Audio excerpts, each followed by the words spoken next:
Et si je vous disais que ma passion pour le montage vidéo est venue comme ça, par pur hasard. Une opportunité soudaine, une petite caméra et quelques petits montages qui ont été vite oubliés. Restez avec moi pour découvrir comment ce moment inattendu a changé toute ma vie. Je m'appelle Nassim Azy et cette vidéo est le jour 1 de mon défi YouTube. Je ne me présente pas comme un expert de la création de contenu sur YouTube. J'ai fait du montage vidéo ma passion. Aujourd'hui, je vous emmène dans les coulisses de mon parcours. Une aventure commencée par pur hasard, un heureux hasard, et qui s'est transformé en une opportunité qui m'a permis de transformer des images en récits riches en émotions. Ma passion pour la vidéo est arrivée il y a 9 ans, en 2015. Non, il y a 10 ans. Déjà ? Oh la vache, ça me rajeunit pas. Hein. Je venais d'avoir mon bac, j'étais totalement épanoui dans mon club de basket et je n'avais aucune idée de quoi faire dans l'avenir, si ce n'est devenir basketteur professionnel. Je n'avais aucun lien avec la vidéo, sauf peut-être en regardant des vidéos YouTube, à l'époque Norman, Cyprien, etc., les podcasts de l'époque, ou en regardant des films au cinéma. Un jour, quelqu'un m'a parlé d'un concours de court-métrage par la mairie afin de représenter la ville. J'avais rien à perdre, donc j'ai accepté le défi. Et malgré mon inexpérience, j'ai écrit une trame scénaristique, parce que oui, ça s'appelle pas un scénario, ce que j'ai écrit. J'ai tourné en 3 heures et j'ai monté mon court-métrage. Tout ça en seulement 30 jours. Résultat, une 4e place, franchement je suis pas peu fier de cette place, et la diffusion de mon film au cinéma. Et j'étais comme un dingue quand j'ai vu au cinéma, ça m'a fait voir des étoiles dans les yeux, je voyais 400 personnes voir mon film, qui était vraiment pas ouf à l'époque, et du coup, j'ai découvert un monde incroyable qui s'ouvrait devant moi. Cette expérience a été renforcée par d'autres opportunités, comme le fait d'avoir été stagiaire ingénieur du son sur le film de nos frères blessés qui est réalisé par Elie Cisterne. Ce stage m'a permis de découvrir les coulisses des grosses productions puisque c'était un film à un budget de plusieurs millions d'euros et il m'a conforté dans l'idée de quitter mes études de musicologie pour pouvoir me lancer dans ce domaine du cinéma. Et c'est à ce moment-là que j'ai reçu un appel pour rejoindre la formation de monteur truquiste à ITCOM Art Design. Cette formation a été la porte d'entrée idéale pour expérimenter plein de formats, courts-métrages, documentaires, reportages, travail journalistique et elle m'a également permis d'affirmer ma vocation.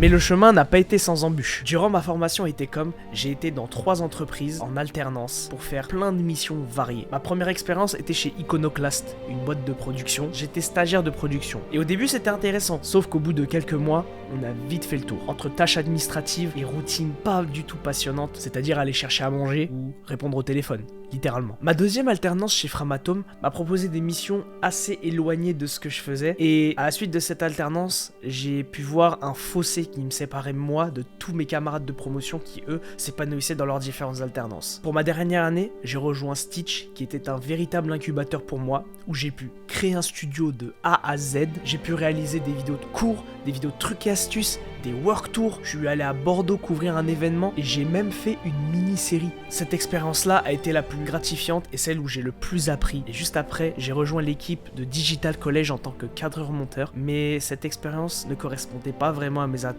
et donc on a décidé de se séparer en janvier 2023. Ces expériences m'ont appris la persévérance et le fait de devoir prendre des risques. Elles ont forgé mes compétences dans la vidéo et elles m'ont fait comprendre que chaque échec était une occasion en or de se réaffirmer, de mieux ajuster son chemin afin de se diriger vers ce qui me passionne réellement.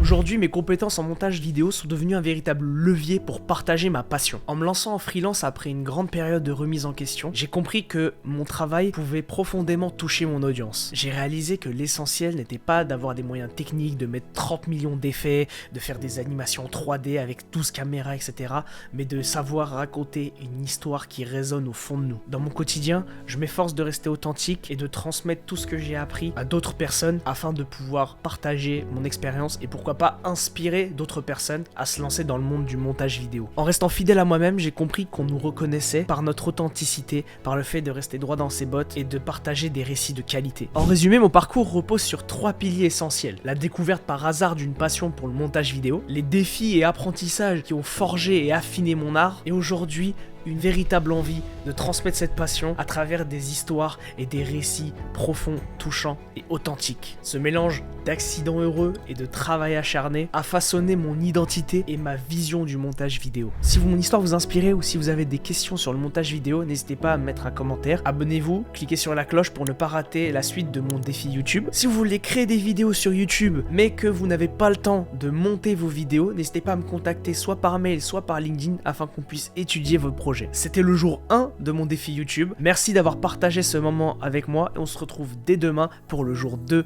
du défi YouTube. Salut!